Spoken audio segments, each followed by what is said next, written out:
طيب نسيبكم تسيبوا لترا للفسين هنقراو الأول 10 فيرس من التاني كابيتلو تاعها.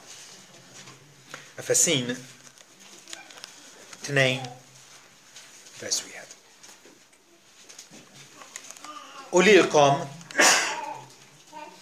الله تعالى الحية انتم اللي كنتوا ميتين بالاحتياط والنبات اللي فيهم انتم مشيتوا في المود سكونت المشية تاع الدنيا سكونت البرنشيب تاع الحكمة تاع الايرو السبيرتو اللي لسه يهدم فوليت الديزوبيدينزا اللي فوستهم وكل ايش نحن الكل في زمنيات مودية في الشوقات حزينة تاع جسمنا انوتقوا الشوقات تاع الجسم وتاع المخ وكنا من ناتورة وليت العذاب الاستاس بخل الاخرين.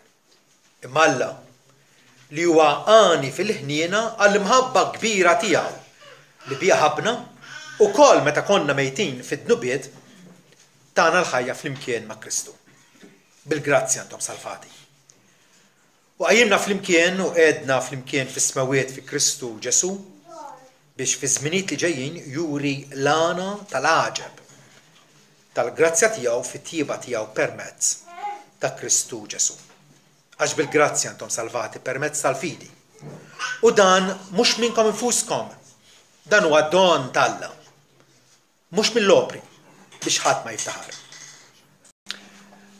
بليما سالفاتسيوني ترمندا الله هلس البوبلو تياو فلانتيك باللي فتحلهم طريق ناشفة من البحر نحسب كل هات يعرف هذه الستوريا كل هات يكم ستوريا فاموزة بالتسمية القديم يك سأسل شحات عيد الستوريا probabilmente حيمروا لك في دين الشينة دراماتيكا وش فيها فين الله بانترفنت درت يحلس البوبلو تياو من كريزي من موت بالارماتا تاع الفراوني ادا تكاتشيوم ادين لترمنت دارو مالهايت ولا امت درياو فافور البوبلو تياو بوبلو اللي كنادو كيف ايه برقم ويكريتيكا المشاي تاعهم موسى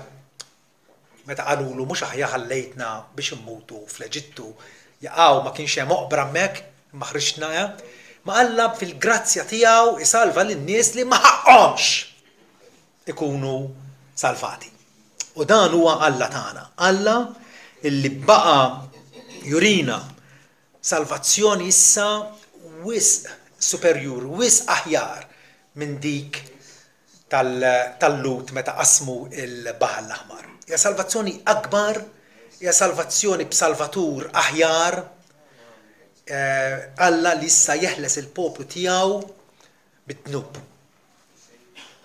قبل الإسرائيليين كانوا السيرة وقاعدين يعيشوا في البطية وقاعدين يسيرفوا للفرعون قال لسه يحلسنا من الترانية تاع الشيطان سبيش نقاودوا ليلو إلا ليش عليك احنا مخلوقين الله لسه يسالفانا من موت اترنا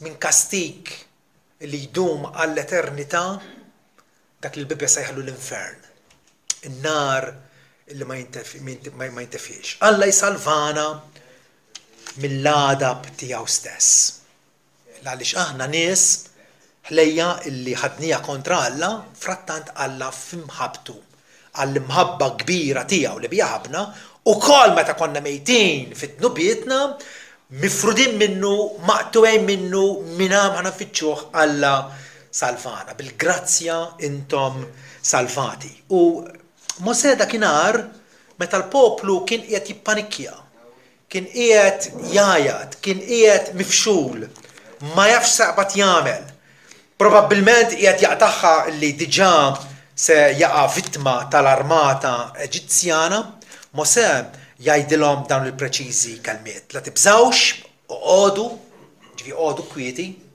وراو السالفاتسيوني تاع المولاي اللي سيريكم اللوم اش الاجيتسيان اللي رايتوا اللوم ما ترجعوش تراهم اتزيد المولاي يتجيلت عليكم ودينا السالفاتسيوني تاع الله المولاي jieħu l-inizjattiva biex jiġġieled, biex jeleb, biex jikkonkwista lill-għadu għan-nom tagħna. Il-Moli jiġġieled għalikom fil-waqt li intom ma tagħmlu xejn. Għalhekk nitkellmu dwar salvazzjoni bil-fidi. Li aħna qegħdin niddependu fuq dak is-Salvatur li Alla provdina, li Alla bat fil-milja ta' żmien. Meta waslet il-milja ta' żmien jgħidilna Pawlu, Alla bat l-ibnu mwiegħed minn mara li sar taħt il-liġi biex jifdi, biex jixtri għal Alla dawk li kienu taħt il-kundanna tal-liġi biex aħna nsiru uliet adottivi. Bħalma Alla daħal, ħariġhom mill-Eġittu, qasmu l-Baħar l-Aħmar u eventwalment daħlu fl-art imweda, Alla wkoll qiegħed ħelisna mill-kundanna tad-dnub, ħelisna mill-ħtija tad-dnub u issa ninsabu fit-triq lejn l-art imweda Ġerusalemm tas-sema. Għalhekk qed ngħid illi s-salvazzjoni li Alla tagħna Ġesu Kristu hija ovvjament wisq aktar superior. Dak li ġara fi żmien Mosè kien ħajdu hekk stampa, illustrazzjoni tal-fidwa tas-salvazzjoni reali illi Alla tagħna. Palma Ġesu meta kellem lin-nies ta' żmienu għalilhom missirietkom kielu l-manna fid-deżert u mietu. Imma issa dan huwa l-ħobs ħaj li nżem is-sema biex kull min jikol minnu jgħix għal dejjem. Il-manna sostnietom fid-deżert, Ġesu issa il-ħobs ħaj, il-ħobs vera biex aħna niklu minnu.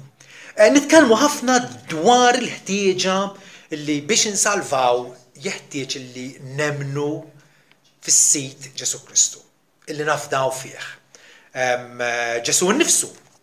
F'dak l-istess diskors tal-meta preżentelu nnifsu bħala il-manna vera, Ġesu għalilhom fi-Ġwanni 6 tassew ngħidilkom min jemmen fija għandu l-ħajja eterna.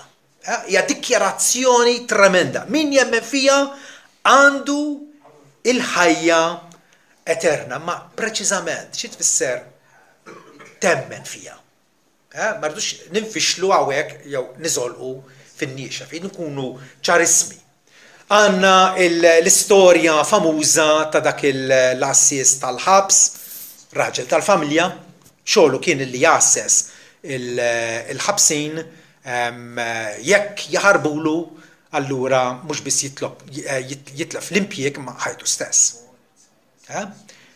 Da ġara da terremot meta Pawlu u Sila kienu qegħdin jitolbu jfaħru l-Alla fil-ħabs u f'dik il-kriżi ġieħ frasu li jagħmel suwiċidju għax mara ebda soluzzjoni oħra, però fid-disprament tiegħu jgħidilhom lil Pawlu u l-Sila, Sinjuri, x'għandi nagħmel biex inkun salvat? Huma qalulu emmen fil-Mulej Ġesu Kristu tkun salvat int u darek. Però tafu kif kompli l-istorja? Jgħidlek lu għalli ħaduh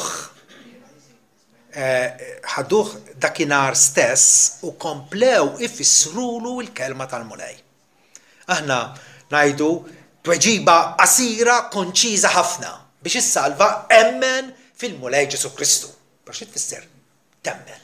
U kif temmen? Dana li sa naraw illum sabiex inkunu aktar stabiliti fil-fidi tagħna u nafu iva attwalment aħniex ta' bilħaq nemnu u ċoħe niddependu għaniex verament qegħdin nafdaw f'Ġesu Kristu. L-ewwel element ta' fidi vera, fidi li hija milquha quddiem Alla, hija l-fatt li inti trid tkun smajt bl-istorja dwar Ġesu. Issa naf, il-Maltin kollha semgħu. Aħna nfusna smajnija, l-istorja, xogħod minna prattikament għandhom l-erba' Vanġeli f'moħħhom. Jafu x'fihom il-Vanġeli. Però trid tkun smajt almenu xi fatti bażiċi dwar Ġesu Kristu. Tajjeb, m'hemmx taf tkun taf id-dettalji kollha jekk kunt aktar ma taf aħjar. Tajjeb, però il-fida ħatibda billi inti tibda biex tisma' il-ġrajja dwar Ġesu Kristu. Meta nitkellmu dwar Vanġelu, il-Vanġelu huwa aħbar tajba. Dwar min? Dwar persuna Ġesu ta' Nazaret. Minu dan Ġesu? Hemm bżonn inkun nafu li huwa Alla veru u bniedem veru. Hemm bżonn inkun nafu li hija ħajja assolutament mingħajr dnub. Hemm bżonn ikun nafu li miet imsallab ma' salib. Hemm bżonn ikun nafu li kien irxuxtat bil-mewt. Nistgħu ngħidu wkoll li tela lura fis-smewwiet u minn hemmhekk qegħdin nistennewh jerġa' jiġi. Ġi meta nitkellmu dwar il-kredo tagħna, kredo, jiena nemmen dawn il-fatti. Nemmen dawn l-avvenimenti illi ġraw iva fl-antik, ġraw fil-passat, u naf illi huma fatti storiċi. Dan huwa hawnhekk għadna il-bidunet. Ma tistax temmen f'Ġesu jekk qatt ma smajdih. Verew le. Pawlu jgħid ċar, kif jistgħu jemnu fih mingħajr ħadd ma jxandrilhom. U kif ixandru jekk ma jkunux mibgħutin? Għalhekk bħal miktub kemm huma sbieħ ir-riġlejn ta' dawk li jxandru aħbarijiet tajba ta' ferħ kbir.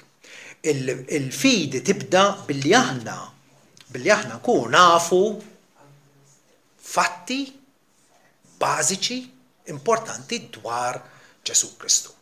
Forsi int taf aktar mill-oħra dwar Ġesu Kristu.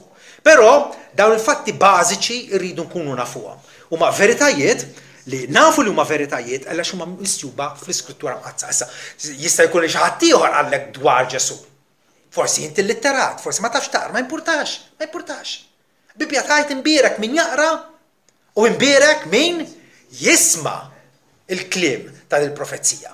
Tajjeb ġifieri int fejn inti mhix kwistjoni ta' intellett kemm inti bravu, kemm inti erudit, kemm inti edukat, le. Imma li tisma' il-bxara, il-ġrajja dwar Ġesu Kristu. Infatti, A.A. Hodge, teologu Amerikan, jgħid li l-fidi jeħtieġ ikollha evidenza adekwata, altrimenti tkun bis-superstizzjoni. Jiena mhux irrid inkun naf illi dawn il-fatti dwar Ġesu Kristu huma attwalment fil-Bibja imqazza. Huma hemmhekk illi jiena kapaċi ngħid dan infatti apparti il-Vanġeli inkitbu affarijiet oħra dwar Ġesu. Inkitbu ħafna ħmerijiet oħra dwar Ġesu. Tifhem? Il-meta kien żgħir kien jagħmel il-ħamim tat-tafal jonfilhom u jtiru. Tifhem? Għaliex ma nemminhomx dawk? Mhumiex fil-Bibja. Alla irid il-fatti dwar ibnu Ġesu neħduhom mill-kelma imqazza tiegħu. Tajjeb? Allura irridu wkoll issa narfu illi jista' jkun illi ikollok tarif dwar Ġesu, però huwa purament mentali. Bħal min tismajt dwar Julius Caesar, li kien jgħix ftit qabel Ġesu ta' Nazaret, vera, ftit qabel. Xi ħadd minna jiddubita Ġulju Ċesari kienx jeżisti? Kulħadd jammetti illi Ġulju Ċesari għalkemm aħna ma ltqajniex miegħu, qatt ma rajnieh, għex aktar minn 2000 sen ilu, però kulħadd jammetti illi Ġulju Ċesari kien jeżisti ta' bilħaq. Għaliex? Mill-kitbiet, mid-dokumenti li hemm illi ħadd ma jgħid dak huma folozzi, huma dokumenti u l-istess ħaġa. Kif ħankun naf dwar Ġesu? Mill-dokumenti illi tħallew, dokumenti ispirati minn Alla, tajjeb biex jiena il-fidi tiegħi ma nserraħiex fuq dak li jista' jgħid xi ħadd ieħor, però tkun ċert. Issa, importanti però illi dak it-tarif ma jkun sempliċement intellettwali.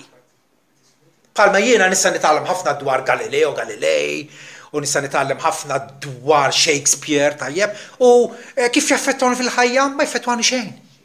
Nibqa' għaddej, tajjeb. Importanti li t-tarif li għandna dwar Ġesu ma jkunx sempliċement tarif intellettwali. Tarif il qiegħed fil-garżella ta' moħħi, però dak it-tarif mu qiegħed jagħmel ebda differenza, mu qed jħalli ebda effett spiritwali fil-ħajja tiegħi. Allura irrid nifhem illi billi nagħti l-kunsens tiegħi illi Ġesu ta' bilħaq twilet minn verġini. kontra kull affermazzjoni xjentifika, nemmina dik. Għalfejn nemmina? Għax qiegħda fl-iskrittura mqazza. Però billi nieqaf hemmhekk qatt ma wasalx. Dak huwa sempliċement tarif intellettwali. Biex nkun kapaċi ngħid li jiena verament nemmen, ma rrid sempliċement nisma' u nibqa' dej. Għalhekk Ġesu darba ċanfarhom in-nies għalhom għalfejn issejħuli sit. U ma tagħmlux dak li ngħid. Jekk verament aħna nemmnu Ġesu Krist ħankunu bħal dak il-bennej għaqli illi mhux biss sema l-kelma ma wkoll għamilha. Jiġifieri ħaddimha irċevija bħalma jitassew il-kelma ta' Alla, mhux sempliċement kelma ta' bniedem illi xi ħadd qalilek. Il-Vanġelu huwa l-bxara tajba illi Alla waslinna. Hija l-ħidma tiegħu favur tagħna, hija l-ħidma tiegħu permezz ta' ibnu Ġesu Kristu. U allura ma jistax mhix biżejjed illi jiena ngħid ejja nemmen f'Ġesu, ovvjament. Xi speċjali, x'inhi differenti milli temm f'Ġulju Ċesari. Tifhem. Darba Pawlu qed jitkellem quddiem il-Sultan Agrippa. U qed jurih illi dak illi ġara f'Ġesu ta' Nazaret, il-profeti kienu ilhom laħabruh minn qabel. Mbagħad f'mument minnhom jgħidlu inti temmen il-profeti Sultan Agrippa, jiena naf li temmen. Ma kienx qed jgħidlu naf li inti Kristjan bħali. Qed jgħidlu jiena naf illi inti taf dwar il-profeziji ta' Iżajja, Ġeremija, Eżekjel u l-bqija li għamlu dwar il-Messija u dal-Messija huwa Ġesu Kristu. Jiena naf li temmen. Naf li smajthom dal-affarijiet, naf li taċċettom. Però s-Sultan Agrippa ovvjament kien għadu qed jgħix fil-ħażen mingħajr indiema. U allura mhux verament kien jemmen fis-sens bibliku tal-kelma. Tajjeb? Biex temmen fis-sens bibliku, ġifieri temmen u allura ir-riżultat ħajkun is-salvazzjoni tiegħek, trid ukoll tkun konvint mill-ħażen u l-miżerja tiegħek. Ġesu kif tafu ma ġiex biex isejjaħ nies sewwa. Nies li jidrilhom li huma sewwa, huma nies ċivili, huma nies edukati, huma nies li ma jagħmlu ħsara l ħadd. Le, Ġesu ġie biex isejjaħ nies midinbin u kien jagħmilha mal-midinbin biex iva jaqlaħħom mid-dnub tagħhom. Fl-aħħar mill-aħħar Ġesu huwa l-ħellies mid-dnub. Huwa ħellies mill-infern, huwa ħellies mix-xitan, huwa ħellies tista' semmi bażikament l-aktar ħaġa fundamentali li Ġesu ġie biex jeħlisna minnha hija dnub. Mid-diżubbidjenza tagħna lejn Alla ġik id-diżubbidjenza tħalli warajja kastik. Piena.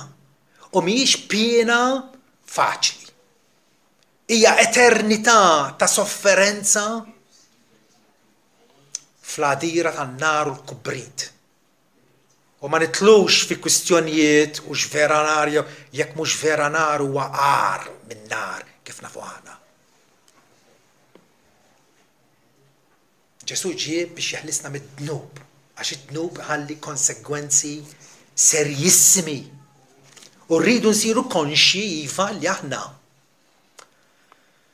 nistgħu nkunu ċivilizzati kif nkunu ċivilizzati.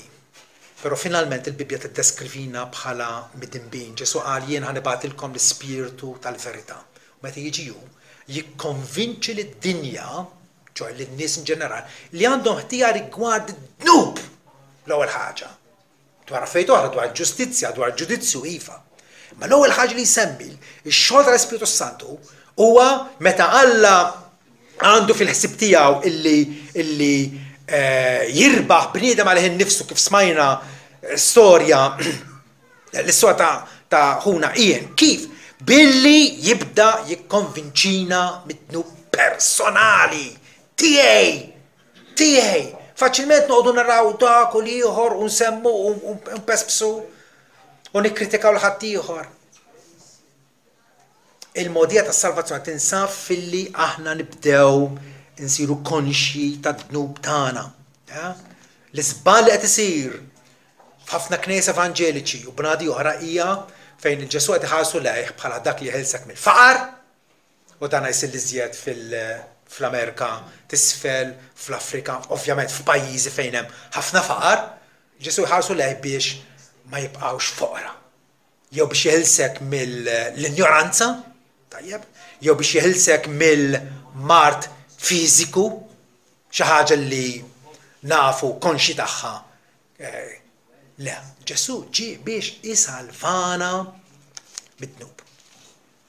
Ruman 5, vers 6, Pawl jgħid meta konna għadna bla saħħa, Kristu fi żmien imwaqqat miet għal ħżiena. Miet għal ħżiena. Alla jirrikmanda l-maħabba tiegħu lilna billi meta konna għadna midinbin, Kristu miet għalina. Ma tistax inti tkun tixtieq ir-rimedju li ġabilna Kristu jekk ma tafx kemm hija fatali il-kondizzjoni li tinsab fija. Kristu miet għal ħżiena, għal midinbin. U allura rridu wkoll narfu onestament illi jien minix kapaċi fija nnifsi li ninqala minn dil kondizzjoni. Pawl jgħid meta konna għadna bla saħħa, helpless. Darba id-disċipli l-Ġesu staġbu qalu mela min jista' jkun salvat? Min jista' jkun salvat? Jekk anke si wieħed sinjur li għandu l-mezzi li jista' jagħmel triq fil-baħar bil-fustija. Ġesu qalhom diffiċli għal wieħed sinjur. Eħfef jgħaddi ġemel minn għajn tal-abra u għallu ma jista' jkun salvat. Ġalhom għal bnedmin hija ħaġa impossibbli. Ma mhux għal Alla kollox huwa possibbli.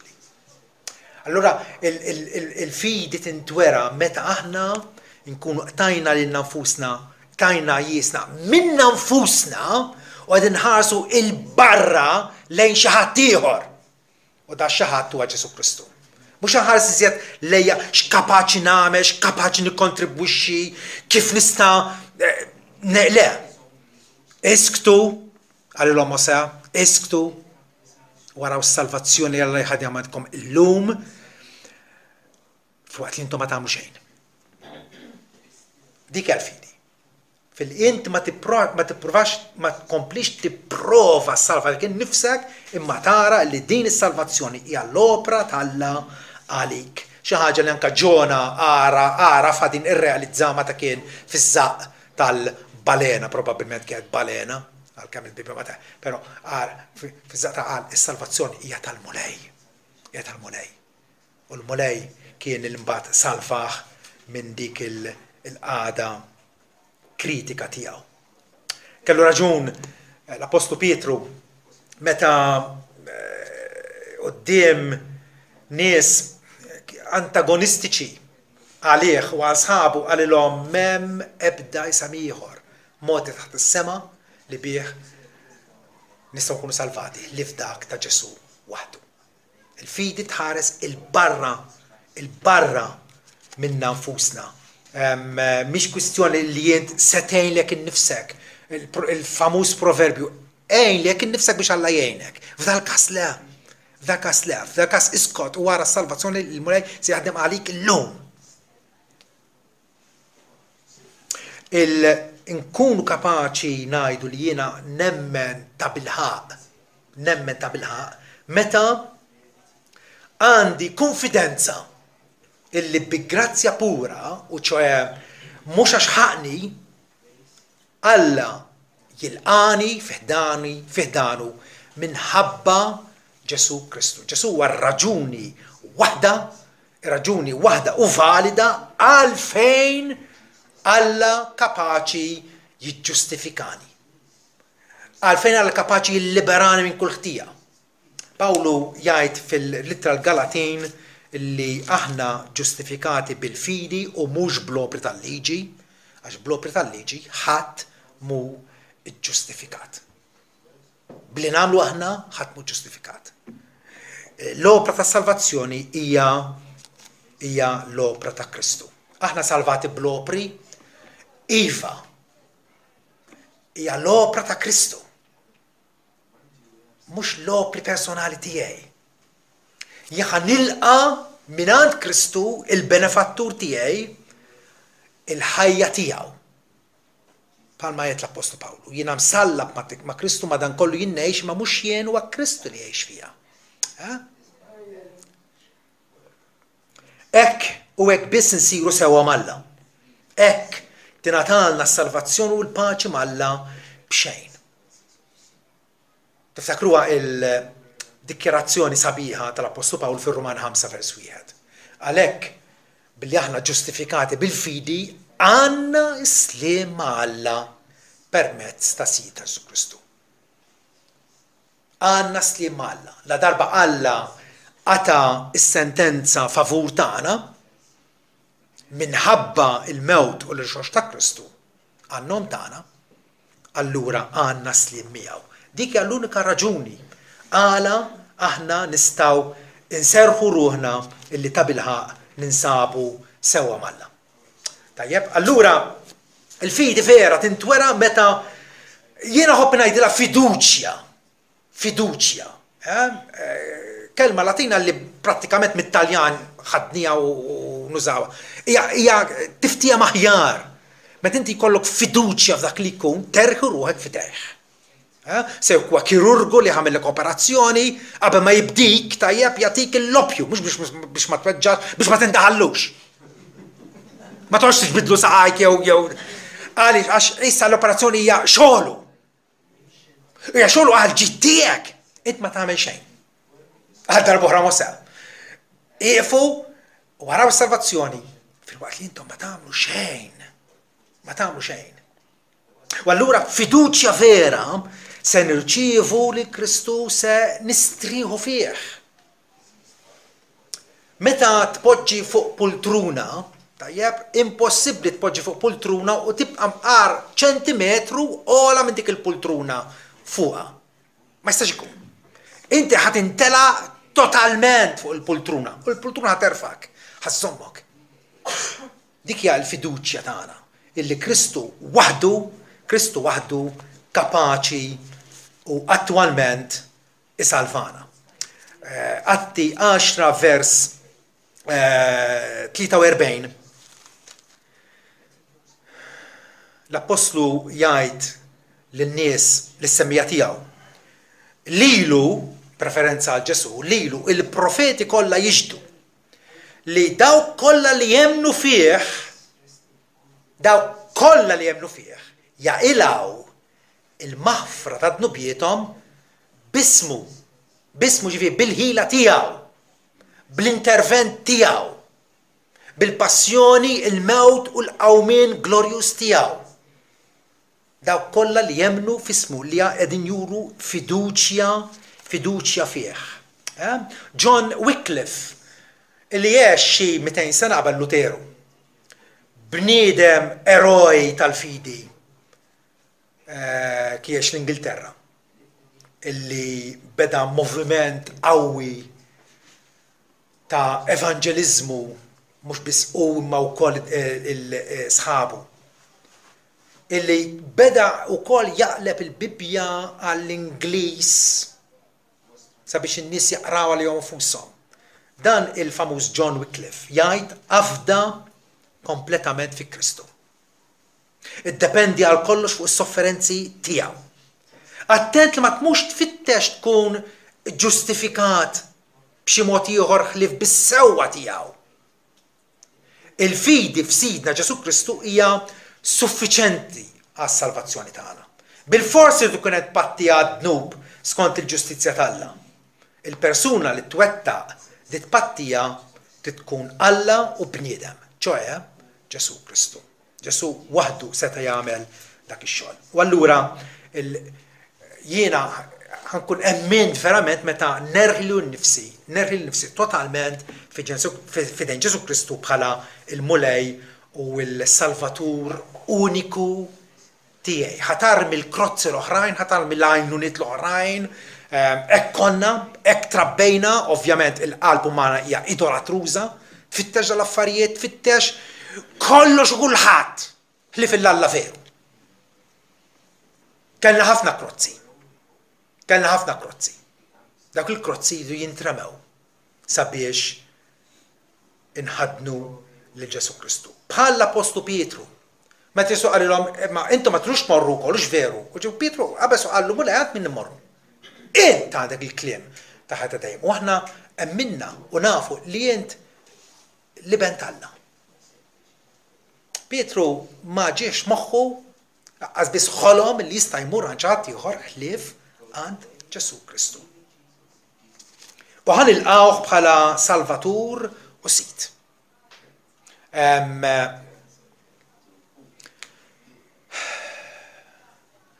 Jekk inti ħatilqalili, jekk inti ħatilqalili, ħatilqani bħalma jien, bħala missier ta' familja, bħala pastor, bħala għallim, ma jistax tilqani terz minni.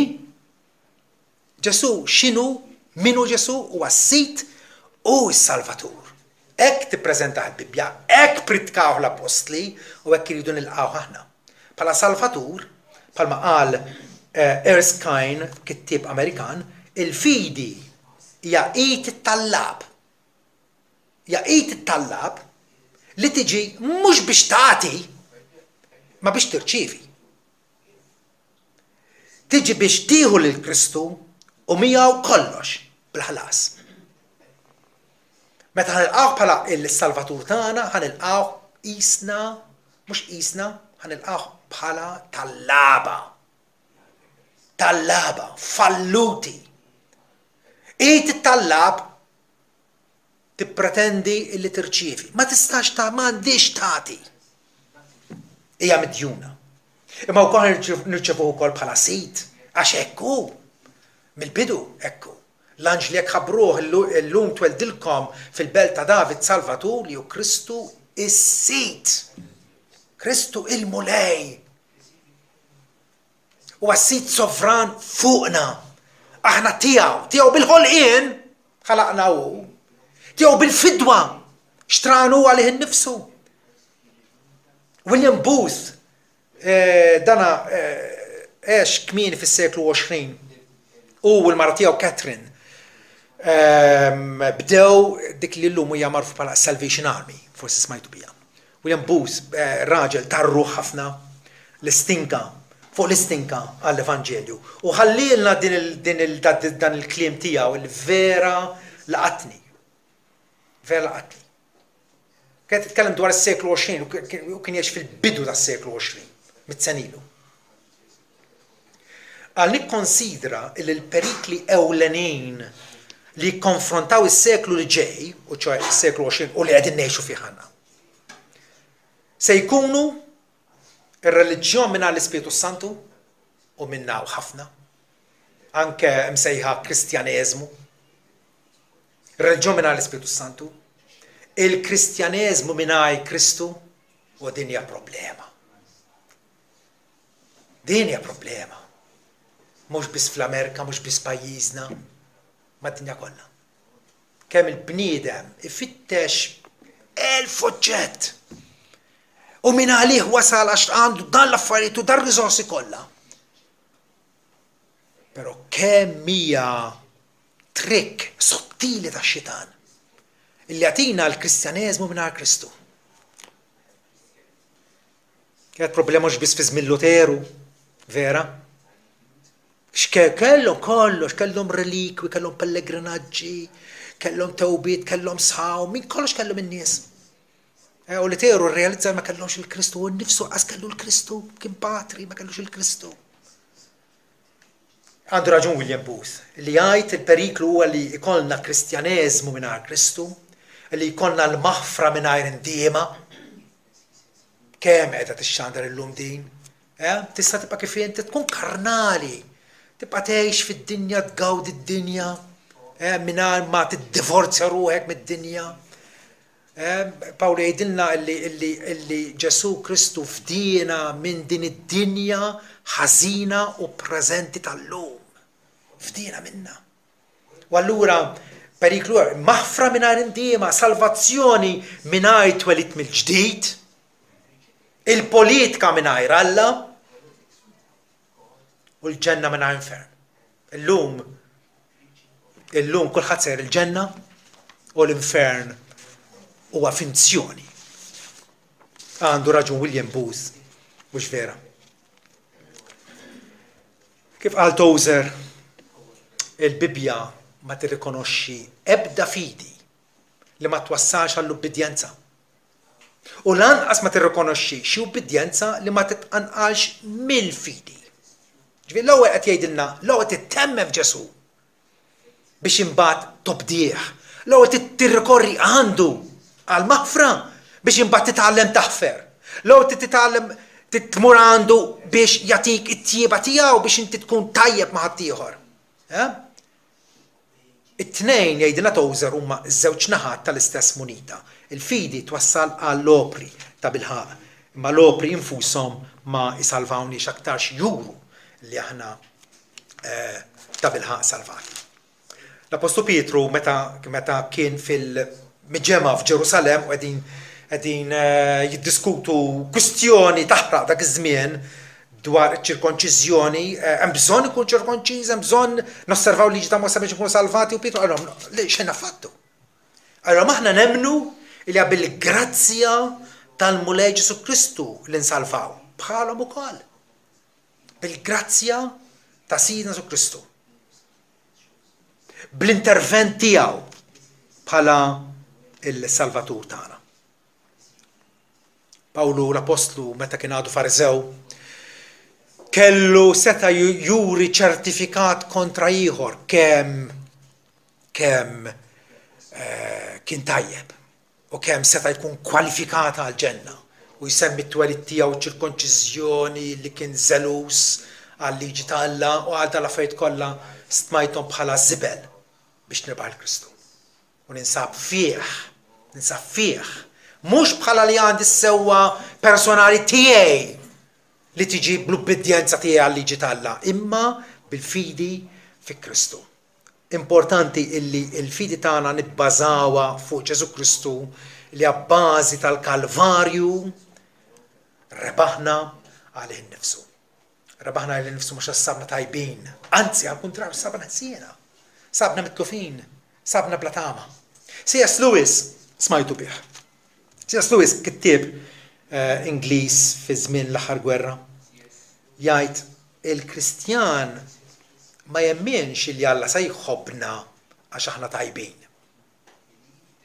Iżda Alla se jagħmilna tajbin għax iħobbna. Nerġa' nirrepetija.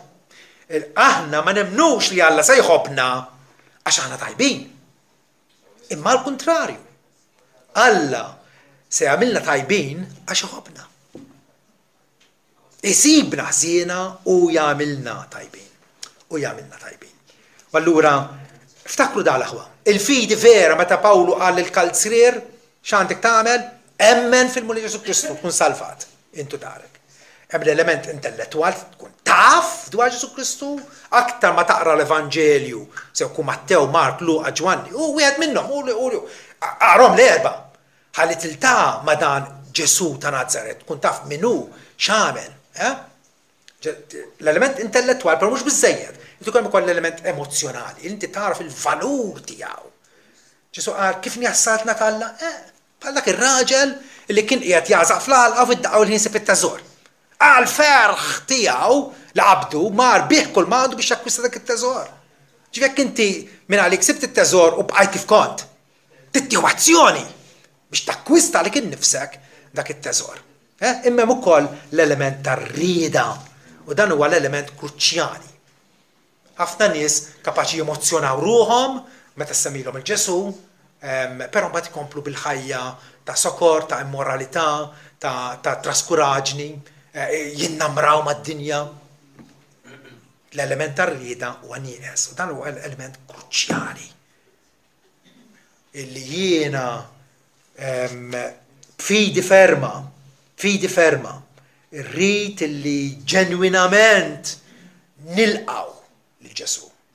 Dawk kollha li rċivewh Ġesu jagħtihom l-awtorità jew is-seta li jsiru u li talla li twildu mhux mir-rieda tal-ġisem, mhux għax jien għamilt id-deċiżjoni, ma twildu finalment minn Alla. Dan huwa x-xogħol ta' Alla għalina. U allura għalhekk iridu nserħu fuq waħdu u nassiguraw illi aħna ċedejna r-ruħ tagħna. ċedejna r-ruħ tagħna għalih innifsu. Għallek ħabb id-dinja u x'vera li talli b'waħdini tiegħu biex kull min jemmen fih ma jintilifx. Iżda jkollu ħadd dejja, ma xalla ma bax libnu fid-dinja biex jikkundanna d-dinja, ma biex jisalva d-dinja. Min jemmen fih mhux ikkundannat. Imma min ma jemminx fih huwa diġà kkundannat għax m'hemmx fl-iben etern tal-Alla. Fl-uniku salvatur ġenwin illi jista' ikollna.